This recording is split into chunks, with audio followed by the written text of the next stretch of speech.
Hello, my name is Julia, and welcome to That Ain't Right, a true crime podcast. Since it's almost Halloween, I thought I would do an episode on the Candyman, or the man who killed Halloween, or Ronald Clark O'Brien. So there's not much information on his background and his childhood, so we're just going to jump right on into the story. Ronald was born on October 19th, 1944 in Pasadena, Texas. He was married to Deneen O'Brien and they lived with their two children, Timothy and Elizabeth, in Deer Park, Texas. He lived a very successful life too. He was an optician at Texas State Optical, he was a deacon and sang in the choir at Second Baptist Church, and was in charge of the local bus program. However, on October 31st, 1974, everything changed for the O'Brien family and the town of Pasadena. It was Halloween, and Ronald took Timothy and Elizabeth trick-or-treating, along with his neighbor and the neighbor's two children. The group walked up to a house, but no one answered, so everyone except Ronald ran off to the next house, but eventually he caught up with them and would give each of the four children a pixie sticks, complaining he was given them by the occupant of the house that they just left. Ronald, however, was given an extra pixie sticks and gave it to the 10-year-old boy he recognized from his church. Now, I just want to say, I know pixie sticks singular sounds wrong, don't come at me, I know, but it's the brand name, so we're going with it. So before bed, he allowed Timothy to have one of the pixie sticks that he got from that house. Timothy complained that the candy tasted bitter, so Ronald gave him some Kool-Aid. And this man reminds me of the Jonestown Massacre with Jim Jones, and you'll see why. Almost immediately after eating the candy, Timothy began complaining that his stomach hurt, so he ran to the bathroom and began vomiting and convulsing. Ronald decided it was time to bring him to the hospital when he went limp, but unfortunately, Timothy died on the way. News spread quickly, and parents around Deer Park were worried that their children's candy was poisoned. And during Timothy's autopsy, it was discovered that the pixie sticks he consumed was laced with potassium cyanide, and the rest of the pixie sticks that were produced by Ronald were luckily recovered. None of them were consumed. Obviously, police became suspicious of Ronald. He was unable to locate the house in which he got the candy from, along with the fact that none of the houses they visited were giving out pixie sticks. Eventually, Ronald led the police to the house and told them that he was unable to see the man's face at the time, but he did have a hairy arm, which is an interesting little tidbit.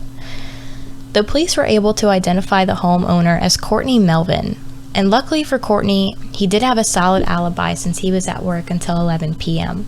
It is important to note that Ronald was over $100,000 in debt and was close to being fired from his job since he was suspected of theft at Texas State Optical.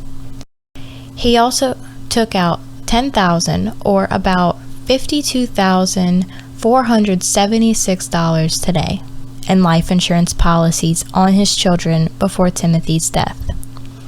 1 month before the death, he took out another $20,000 on each child, and then another $20,000 just days before Timothy's death.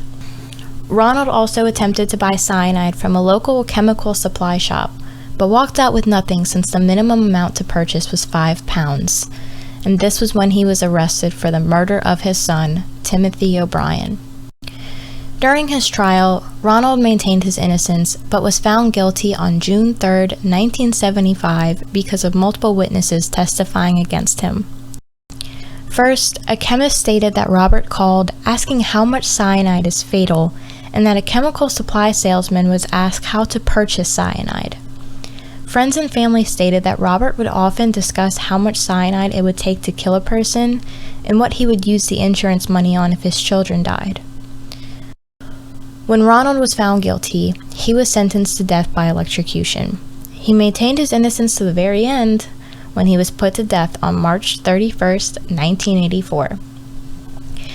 Now, I don't know if anybody here knows the case of Andrea Yates. I did a podcast episode on her previously, so go check it out. But she committed filicide, just as Robert did, and killed her 5 children by drowning them in a bathtub. Now, not that she had an excuse, But her mental health was declining greatly. She had postpartum psychosis, postpartum depression. She believed that there was no other way out. So in a way, without getting the help that she needed, she had a reason. The only reason this man seems to have is pure greed for that money. And I always like to give everyone the benefit of the doubt and wanting to understand their mindset at the time, understand what is going through their head, what is going on in their life. But this man just, killing your own child for insurance money? But anyway, I would love to hear what you think about this case. What was going through his head? Was it pure greed, or am I missing something? What is going on? So that is the case of Ronald Clark O'Brien, the Candyman, the man who killed Halloween. If you enjoyed this episode, be sure to follow me on my socials at That Ain't Right Podcast to keep up with all the updates. And thank you to Tyler Marks for my amazing background music. His socials are in the description. And again, thank you for listening.